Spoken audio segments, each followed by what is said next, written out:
The Castle by Edwin Moore.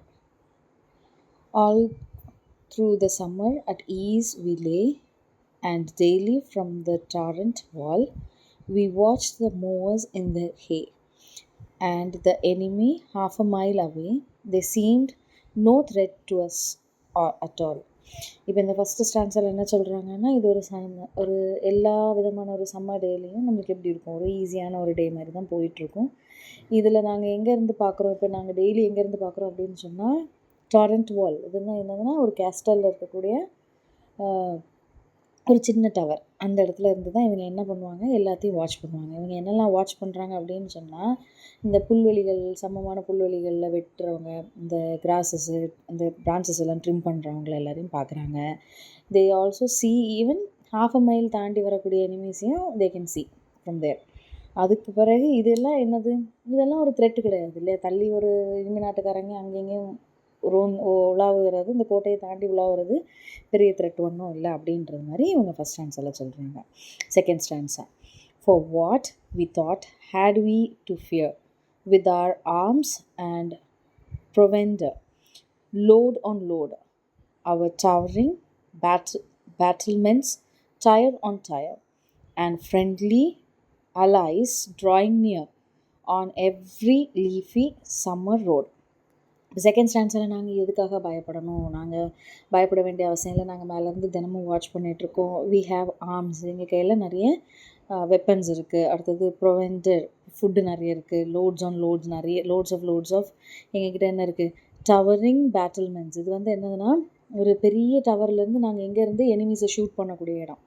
அது என்ன மாதிரி, ஒருத்தருக்கு மேலே அடுக்கடுக்காக நின்று நாங்கள் என்ன பண்ணுவோம், போர் புரிவோம், ஃபயர் பண்ணுவோம். வி ஃபயர் த வெப்பன்ஸ் அப்படின்னு சொல்கிறாங்க. அண்ட் ஃப்ரெண்ட்லி அலைஸ்னால் எப்போவுமே ஒரு நாடுகளுக்கு நேச நாடுகள் இருக்கும், பக்கத்தில் ஹெல்ப் பண்ணக்கூடிய the country which helps them. அப்போ அந்த நேச நாடுகள் அலைஸ் இருக்குது, அவங்க எங்கள் பக்கத்தில் தான் வந்துடுவாங்க, உடனே ஏதாவது முழக்கமிட்டாலும் பக்கத்தில் வந்துடுவாங்க அப்படின்றாங்க. ஆன் எவ்ரி லீஃபி சம்மரில் இருக்கக்கூடிய டைமில் ஈஸியாக வந்துடலாம்ல, மற்ற வெதர் டேஸை விடையும் சம்மரில் இதெல்லாம் ஈஸியாக நடந்துடும் எங்களுக்கு. ஸோ நாங்கள் அதில் பயப்பட வேண்டிய அவசியங்கள் இல்லை. So we'll go on for the third stanza. Our gates were strong, our walls were thick, so smooth and high, no man could win a foothold there, no clever trick could take us dead or quick, only a bird could have got it. Third ஸ்டான்ஸால் எங்களோட gait எல்லாம் ரொம்ப ஸ்ட்ராங்காக இருக்குது, எங்களோட Waals ரொம்ப திக்காக இருக்குது, so no one can penetrate, உள்ளே வர முடியாது. ரொம்ப ஸ்மூத்தான ஹை வால்ஸ் இருக்குது, ஸோ உள்ளே வந்து மனுஷங்க உள்ளே வர முடியாது. ஸோ ஃபுட் ஹோல்ட் அப்படின்றது என்னது, அவங்களோட பொசிஷன். இதில் வந்து என்னது, வேறு எதுவும் ட்ரிக் பண்ண முடியாது. நீங்கள் could take us dead or alive, எங்களை கொல்லவோ உயிரோடு இருக்கவோ என்ன பண்ணலாம், நீங்கள் எந்த ட்ரிக்குகளும் எங்களை கொல்றதுக்கான ட்ரிக்குகள் எங்களால் பண்ண முடியாது. பேர்ட்ஸ் மட்டும் இங்கே வந்துட்டு வெளியில் போயிடலாம் உயிரோட அப்படின்னு சொல்கிற மாதிரி அவங்க தேர்ட் ஸ்டான்ஸில் சொல்கிறாங்க.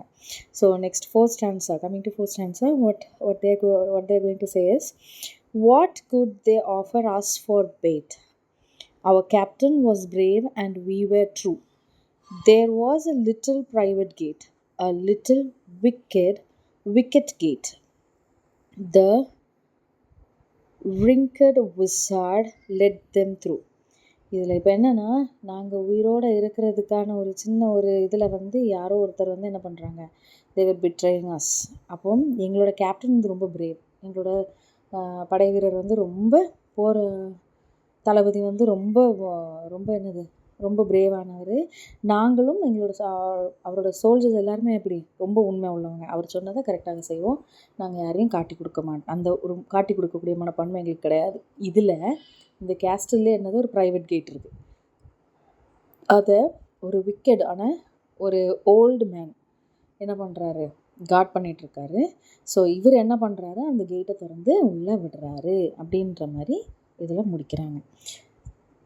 So coming to the fifth stanza, oh then our maze of tunneled stone grew thin and treacherous as air.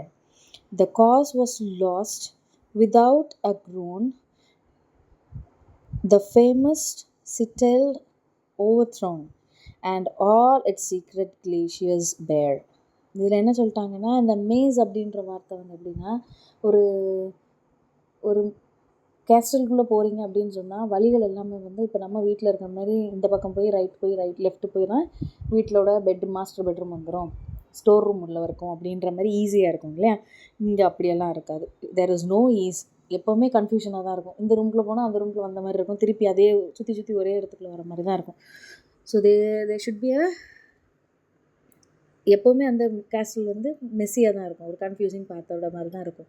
இது இப்போ எப்படி ஆயிடுச்சு, அந்த ஓல்டு விசார்டு வார்டன் வந்து என்ன பண்ணிட்டாரு, கதை திறந்து விட்ட பிறகு அந்த குழப்பமான ஒரு கேட் வந்து என்ன மாதிரி ஆயிடுது, ரொம்ப ஒரு ஈஸியான ஒரு வழி மாதிரி ஆகி போயிடுது. ஸோ இது வந்து அவ்வளோ ஸ்ட்ராங்கான ஸ்டோன்ஸ்னால் மேடான ஒரு கேஸ்டில் வந்து ரொம்ப வீக்காக தின்னாக ஒரு காற்றை போல் ஒரு வேறு மாதிரி ஆகி போயிடுச்சு அதுங்க அவங்களுக்கு. த காஸ் ஆஃப் லாஸ்ட் அவங்களுக்கு என்ன ஆயிடுச்சு, ஒரு அழுகையின் கூக்குரல் மாதிரி ஆன ஒரு சிச்சுவேஷன் வந்துட்டாங்க. அப்போ என்ன ஆகுது, இந்த இடம் வந்து திருப்பி ஒரு இன்னும் வேறு ஒரு நாட்டில் இருந்து உள்ளே வந்தவனை உள்ளே விட்டு அந்த இடத்தோட மொத்தம் என்னது கட்டுக்கோப்பாக வச்சுருந்த அந்த பாதுகாப்பாக வச்சுருந்தது எல்லாத்தையுமே உடச்சி விட்றாங்க அப்படின்னு சொல்லி, இது வரைக்கும் யாராலையும் பிடிக்க முடியாத ஒரு த்ரோனை வந்து ஒரு இடத்த வந்து இந்த விக்கெட் விசார்டை ஓப்பன் பண்ணி விட்டு பிடிக்க வச்சுட்டாரு. இதை நாங்கள் எப்படி நம்புறது, இவ்வளோ சீக்ரெட்டாக வச்சுருந்ததை இப்போ ஒரு சின்ன ஒரு கேட் வழியாக இப்படி எங்களுக்கு ஒரு நம்பிக்கை துரோகம் பண்ணது மாதிரியான ஒரு ஃபீல் இவங்களுக்கு இப்போ வருது. அடுத்தது 6th stanza. How can this shameful tale be told? I will maintain until my death. We could do nothing, being sold. Our only enemy was gold, and we had no arms to fight it with. இப்போ என்ன ஆகுது, இப்போ இந்த மாதிரி ஒரு கேவலமான ஒரு விஷயத்த நாங்கள் எப்படி சொல்லுவோம். இதில் அந்த மெயின்டைன்றது வந்து ஐ பிலீவ் அப்படின்னு சொல்கிறாங்க. நான் அதை வந்து என்ன பண்ணுவேன், இதை நான் சாகிறது வரைக்கும் நான் என்ன பண்ணியிருப்பேன், நம்புவேன். வி குட் டூ நத்திங், எங்களால் இப்போ எதுவுமே செய்ய முடியாது, ஏன்னா உள்ளே எல்லோரும் வர ஆரம்பிச்சிட்டாங்க. இதில் வந்து என்ன ஆயிடுது, நாங்கள் விற்கப்பட்டோம். ஒரு சின்ன ஒரு விக்கெட் விசார்டு, ஒரு ஓல்டு கார்டுனால என்ன பண்ணோம், நாங்கள் எங்கள் நாட்டை வந்து மொத்தமாகவே இந்த கேஸ்டில் பாதுகாக்கிறதுல நாங்கள் விற்கப்பட்டுட்டோம். எங்களோட ஒரே ஒரு எனிமி யார், கோல்டு தான். அந்த கோல்டுக்காக தான் வர்றது. இப்போ எப்போவுமே நாட்டில் ஒரு ராஜா இருக்கார், அவரோட கேஸ்டில் இருக்குன்னா அதில் ட்ரெஷர்ஸுக்காக தான் நிறைய பேர் இன்வைட் பண்ணுவாங்க இல்லையா. ஸோ இவங்களோட ஒரே எனிமி யார், அவங்க சேர்த்து வச்சுருந்த கோல்டு தான். இது வந்து நாங்கள் எங்களோட ஆர்ம்ஸை வச்சு ஃபைட் பண்ணுவோமே தவிர வேறு எதுவும் எங்களால் பண்ண முடியாது. நிறைய ஆர்ம்ஸை கொண்டு போய் எங்களால் உடனேவும் என்ன பண்ண முடியாது, இது பண்ண முடியாது. And we had no arms to fight it with. ஏன் கோல்டுக்கு எதிராக நம்ம ஃபைட் பண்ண முடியாது, ஏன்னா தங்கத்துக்காக வராங்க, தங்கத்தை வச்சுட்டு எதுவும் பண்ண முடியாது. ஸோ என்ன ஆகுது, நம்மளோட வளங்களை பத்திரமாக பாதுகாக்கணும், அந்த மாதிரி ஒரு இதில் முடிச்சிருக்காங்க.